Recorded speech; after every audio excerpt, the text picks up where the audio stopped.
Ukweli ni kwamba msimu huu Simba anaonekana kama ana kikosi bora sana kuliko misimu yote ambayo imepita huko nyuma, na ndio maana wamefanikiwa kufika nusu fainali ya kombe la shirikisho barani Afrika. Lakini kufika nusu fainali kwenye kombe la shirikisho barani Afrika ni ishara kwamba Simba sasa inataka kuliteka soka la Tanzania, na of course hakuna shaka. Yaani Simba ndio timu bora zaidi Tanzania kwa sasa na Afrika Mashariki na Kati kwa ujumla. Ndio klabu ambayo imekuwa na mafanikio makubwa, lakini pia msimu huu ukiangalia kwa namna ambavyo inacheza, Simba inaenda au inaweza kwenda kuchukua mataji yote matatu ambayo wanashiriki mpaka hivi sasa. Kumbuka wako nusu fainali ya klabu bingwa, wako ya kombe la shirikisho barani Afrika, wapo nusu fainali ya kombe la FA na wanashika nafasi ya pili kwenye msimamo wa ligi kuu ya Tanzania NBC Premier League.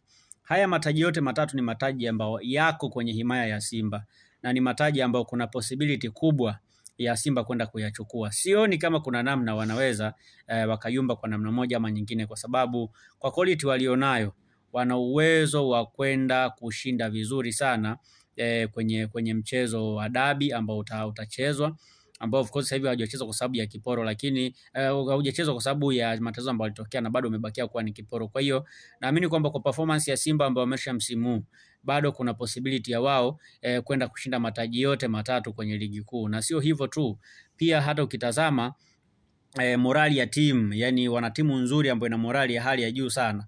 Na ukitazama pia sio hivyo tu kwamba wanaweza kushinda mataji na kuishia hapo, lakini bado ukiangalia wana kikosi ambacho kina uwezo wa kushinda tena hata kwa msimu unaokuja mataji yote so far, kwa sababu chini ya Fadlu David Simba imekuwa bora sana, imekuwa timu tishio sana, inacheza vizuri sana, ina muunganiko mzuri sana. Yani Simba ina kila kitu ambacho walikuwa nacho ile miaka ya 2018, 19, 19 na 20, walikuwa bora sana mpaka ile wanachukua mara 4 mfululizo. So Simba ya msimu pia imefika kwenye ile level. Pamoja na kwamba watu wanaiona kama sio timu nzuri sana, na watu wanaona sio timu nzuri sana kwa sababu watu wameizoea. Yani wamezoea kuiona Simba ikiwa kwenye ubora. Kwa hiyo tayari hali walionao sasa hivi wanaiona kama ni hali ya kawaida tu, kwa sababu Simba imewahi kuwa kwenye level kama hii huko nyuma. Kwa hawaoni tofauti. Lakini kwa Yanga, kwa nini Yanga inaonekana bora kuliko Simba? Ni kwa sababu Yanga haijawahi kuaga kwenye ubora huu walionao. Yani haijawahi kufika kwenye level kama hii walionayo. Yani hii ndio level yao ya mwisho ya kufanya vizuri, lakini Simba wao wamekuwa na consistency ya kufanya vizuri zaidi. Ndio maana Simba anaonekana kama wa kawaida na Yanga kwake anaonekana ni bora zaidi, kwa sababu anafanya vitu ambavyo hakuwahi kuvifanya huko nyuma. Kwa hiyo hata ukirejea kutafuta reference ya Yanga huko nyuma na hii ya sasa, bado huoni.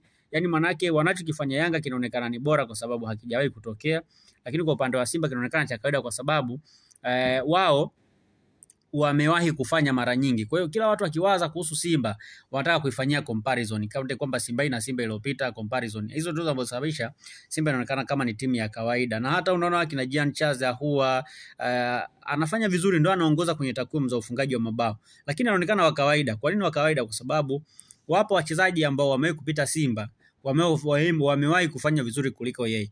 Kwa hiyo watu wanamcompare na wale wachezaji ambao wamewahi kupita Simba, na ndio maana anaonekana wa kawaida. Yaani kama leo unavyoiona Mamelodi Sundowns msimu huu, unaona jinsi ambavyo inasema kwamba haifanyi vizuri. Inaonekana haifanyi vizuri, lakini bado inaongoza ligi. Ukumbuke hicho kitu. Na wanaiona haijafanyi vizuri kwa sababu msimu huu inapoteza mechi, ina sare. Lakini kuna wakati ambao Mamelodi kwenye ubora wake ilikuwa inapoteza, ina sare. Kama hicho kipindi cha nyuma, lakini kwa nini sasa hivi inaonekana cha ajabu? Kwa sababu kile kipindi waliwahi kuwa bora sana na sasa hivi wako kwenye ubora ule ule, lakini kwa sababu yani watu hawajawahi kuizoea, yani wanaona kama kuna kitu kimebadilika ndani ya timu. Yani kuna mazingira fulani wanaona kama yamebadilika ambayo yanasababisha timu ionekane kama ya kawaida fulani hivi. Ndio kitu ambacho kiko Simba, kwamba Simba imewahi kuwa bora sana, sasa hivi imerudi kwenye ule ubora, lakini watu hawaioni kwa sababu kuna mapungufu mengi. Yani wakati ambao timu imedondoka, yale mapungufu ambayo yalikuwa yanaonekana bado watu wameyashikilia mpaka leo. Lakini ukweli ni kwamba Simba imerejea kwenye ubora wake, imerejea kwenye fomu nzuri, na naamini kwamba Simba itaenda kufanya mambo makubwa sana msimu huu. Inawezekana watu msiamini, lakini mimi nawahakikishia Simba ni mabingwa wapya wa ligi kuu ya Tanzania bara, Simba ni mabingwa wapya wa kombe la FA, lakini pia Simba ni mabingwa wapya wa CAF Confederation Cup.